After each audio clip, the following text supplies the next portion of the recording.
వి gold trusted gold buyers తాకట్టులో ఉన్న బంగారాన్ని విడిపించి ఈ రోజు ఉన్న మార్కెట్ ధరకే కొనబడును. మరిన్ని వివరాలకు సంప్రదించండి 77107720.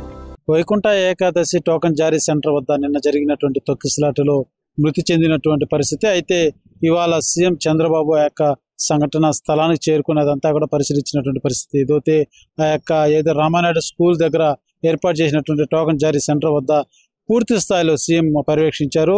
ఏదేదైతే అక్కడ జరిగినటువంటి సిచ్యువేషన్ అంతా కూడా ఆ గేట్లు ఓపెన్ చేయడం కావచ్చు, ఆ క్యూ లైన్లు కావచ్చు, వీటన్నిటిని క్షుణ్ణంగా పరిశీలించినటువంటి చంద్రబాబు తదనంతరం హాస్పిటల్కి వచ్చి ఎవరైతే బాధితులకు వచ్చి వాళ్ళని పరామర్శించి వాళ్ళని ధైర్యం నింపేటువంటి ప్రయత్నం చేశారు. వారికంతా కూడా అన్ని విధాలుగా గవర్నమెంట్ నుంచి మీకు మేము సహాయ సహకారాలు అందిస్తామనేసి అని కూడా తెలియజేయడం జరిగింది. ఏదైతే చనిపోయినటువంటి కుటుంబానికి 25 లక్షల ఆర్థిక సహాయం, ఒక కుటుంబంలో ఒకరికి ఉద్యోగ కాంట్రాక్ట్ బేసిక్ ఉద్యోగ అవకాశం కూడా కల్పిస్తున్నట్టు తెలియజేశారు. అదే రకంగా తీవ్ర స్థాయిలో గాయపడినటువంటి వారికి 5 లక్షల వరకు ప్రకటించినటువంటి పరిస్థితి. ఇదే తరుణంలోనే స్వల్ప గాయాలు అయినటువంటి వారికి కూడా ఏదైతే గాయాల పాలైనటువంటి వారికి కూడా 2 లక్షల రూపాయలు నగదు ఇస్తున్నట్టుగా కూడా సీఎం తెలియజేసినటువంటి పరిస్థితి. అయితే ఏదైతే ఈ యొక్క సంఘటన మీద సమీక్ష నిర్వహించినటువంటి చంద్రబాబు అటు టీటీడీ అధికారులు కావచ్చు, ఇటు పోలీసు వ్యవస్థ కావచ్చు, అందరితోనూ సమన్వయంతో ఒక రివ్యూ కూడా నిర్వహించినటువంటి పరిస్థితి. ఏదైతే టీటీడీ పరిపాలనా భవనంలో ఒక 1 అవర్ దాకా దాదాపు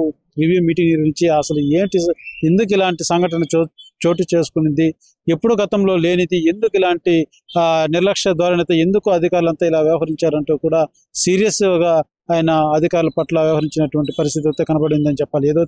ఏదో సంఘటన స్థలం వద్ద కూడా పరిశీలించినప్పుడు కూడా అటు ఎస్పీ కావచ్చు, ఇటు టీటీడీ అధికారులు కావచ్చు, సీఎం చంద్రబాబు ఉపజ్ఞుడై వాళ్ళ పట్ల ఆవేశాన్ని కూడా తెలియజేసినటువంటి పరిస్థితి. ఏదైతే 6 మంది చనిపోవడం అన్నది ఇది ఎంతటి ఇదో మీకు అర్థం కావట్లేదు, మీరంతా ఏం చేస్తున్నారంటూ కూడా ఆయన సీరియస్ అయినటువంటి పరిస్థితి. అదే తరుణంలోనే మీటింగ్ జరిగినటువంటి తదనంతరం మీడియా సమావేశం కూడా నిర్వహించారు. ఏదైతే ఆయన యొక్క అనుభవాల బాధతోటి ఆయన యొక్క అనుభవాలు కూడా పంచుకున్నటువంటి పరిస్థితి. ఏదైతే తిరుమల క్షేత్రం అన్నది ఒక పవిత్రతో కూడుకున్నది, ఏదైతే 10 రోజులు వైకుంఠ ద్వార దర్శనం అన్నది ఇది ఎందుకు తీసుకొచ్చారో ఏమో గత పాలకులు తీసుకొని వచ్చినటువంటి పరిస్థితి. దీని మీద పూర్తి స్థాయిలో అధ్యయనం చేయాల్సిన అవసరం ఉందనేసి కూడా సీఎం తెలియజేసినటువంటి పరిస్థితి. ఏదైతే వైకుంఠ ఏకాదశి అన్నది వైకుంఠ ఏకాదశి ఆ రోజు మాత్రమే, ఆ రోజు ద్వాదశి రోజు, ఈ 2 రోజులు మాత్రమే గతంలో దర్శనానికి ఇచ్చేసేవారు. ఆ రోజు స్వామివారిని దర్శించుకుంటేనే స్వర్గానికి వెళ్తామన్నంత పుణ్యంతో ప్రతి భక్తులు కూడా భావించేటువంటి పరిస్థితి ఉండేదని కూడా తెలియజేసినటువంటి పరిస్థితి. అయితే ఏదైతే 10 రోజులు పొడిగించి 10 రోజులు ఆ దర్శన భాగ్యం అన్నది ఎప్పుడు గతంలో తీసుకొచ్చారో ఇది ఆగమ శాస్త్రం మండల యొక్క ఆదేశాలతో చేశారు. ఆగమ శాస్త్రంలో దీనికి ఉందా అనేది కూడా అది నా పరిధిలో లేదు, నేను ఒక సామాన్య భక్తుడిగా నాకు తెలిసింది చెప్తున్నాను. దీని మీద మాత్రం ఏదైతే టీటీడీ నిర్ణయం ఆగమ శాస్త్రం యొక్క నియమ నిబంధనలు ఉన్నాయో వాటికి అనుగుణంగా దాన్ని మరోసారి పునరాలోచించి దాని మీద చర్యలు తీసుకునే విధంగా అయితే అధికారులు కూడా ఆదేశించినటువంటి పరిస్థితి. ఏదైతే తిరుమలకు వచ్చేటువంటి భక్తులు ఇది భక్తుల్లోనే కాదు యావత్ రాష్ట్రంలో కూడా ప్రజల భక్తుల్లో ఉన్నటువంటి సందేహం ఒకటి ఉంది. అది తిరుమల క్షేత్రంలో గంటల తరబడి రోజుల తరబడి స్వామివారి దర్శనం కోసం వెయిట్ చేస్తాము, అలాంటిది తిరుపతిలో ఈ వ్యవస్థను తీసుకురావడం, ఈ రకంగా సరైనటువంటి సౌకర్యాలు కల్పించలేనన్న భావన ప్రజల్లో ఉందనేసి అని కూడా సీఎం తెలియజేసినటువంటి పరిస్థితి. ఏదైతే అటువంటిది కాకుండా వీటన్నిటి మీద కూడా పునరాలోచించి వీటన్నిటి మీద తగు చర్యలు తీసుకునే విధంగా వీటన్నిటిని కూడా మార్పులు చేర్పులు చేసే విధంగా కూడా ఏదైతే బోర్డు మీటింగ్ లో కావచ్చు, ఇటు టీటీడీ అధికారులు కావచ్చు, దీని మీద మరోసారి దాన్ని పునరాలోచించి రివ్యూలు నిర్వహించి దాని మీద సమగ్రమైనటువంటి ఏదైతే దాని మీద విచారణ చేపట్టి సమగ్రమైనటువంటి ప్రణాళికతోటి ఏ విధంగా చేస్తే ప్రజల భావన గతంలో ఎలా ఉండేది, ఆగమ శాస్త్ర మండలి ఏ రకంగా తెలియజేది, ఆగమ శాస్త్రంలో ఎటువంటి నియమ నిబంధనలు ఉన్నాయో వాటికి అనుగుణంగానే ఏదైతే భక్తుల మనోభావాలకి యొక్క వెంకటేశ్వర స్వామి మహత్యానికి ఎటువంటి ఇబ్బందులు లేకుండా నిర్ణయాలు తీసుకునే విధంగా అయితే అధికారులు సూచించినట్టుగా కూడా చంద్రబాబు తెలియజేసినటువంటి పరిస్థితి. అయితే ఏదైతే ఈ సంఘటన స్థలం నిన్న జరిగినటువంటి సంఘటన 6 మంది చనిపోవడం అన్నది మాత్రం తీవ్ర మనసు కలిచివేసిందంటూ కూడా ఆయన ఆవేదన వ్యక్తం చేసినటువంటి పరిస్థితి.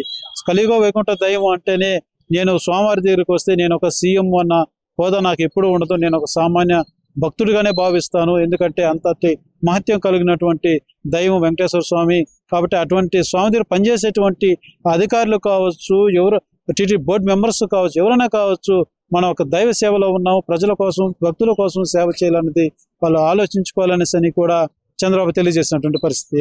ప్రధానంగా ఏదైతే నిన్న జరిగినటువంటి సంఘటన, ఈ యొక్క తొక్కిసలాట గల కారణాలు, దీనికి ఎవరు బాధ్యత వహించారు, ఎవరు నిర్లక్ష్యంగా నిధులు నిర్వహించారనేసి అని ప్రథమంగా సీఎం గారు ఒక ఆయనకు వచ్చినటువంటి నివేదిక పరంగా పలువురిని బదిలీ చేస్తూ పలువురిని సస్పెండ్ చేసినటువంటి పరిస్థితి కూడా. ఏదైతే మనం చూసుకున్నట్లయితే ఎస్పీ సుబ్బరాయుడుని బదిలీ చేయడం జరిగింది. అదేవిధంగా CSO Sridhar, joint executive officer అయినటువంటి గౌతమ్ని కూడా బదిలీ చేయడం జరిగింది. మరో కొంతమందిని కూడా సస్పెండ్ చేయడం జరిగింది. ఏదైతే ముఖ్యంగా ఆ యొక్క పార్క్ వద్ద గేటు వద్ద డ్యూటీ చేసినటువంటి డిఎస్పీ స్థాయి అధికారి నిర్లక్ష్యంగా ఈ యొక్క విధులు నిర్వహించినట్టుగా కూడా ప్రాథమికంగా ఒక అంచనాకు వచ్చి సీఎం వారిని సస్పెండ్ చేసినటువంటి పరిస్థితి. ఏదైతే డిఎస్పీ అయినటువంటి రమణ కుమార్ని, అదేవిధంగా గోశాల సంబంధించినటువంటి హరినాథ్ రెడ్డిని కూడా సస్పెండ్ చేసినటువంటి పరిస్థితి.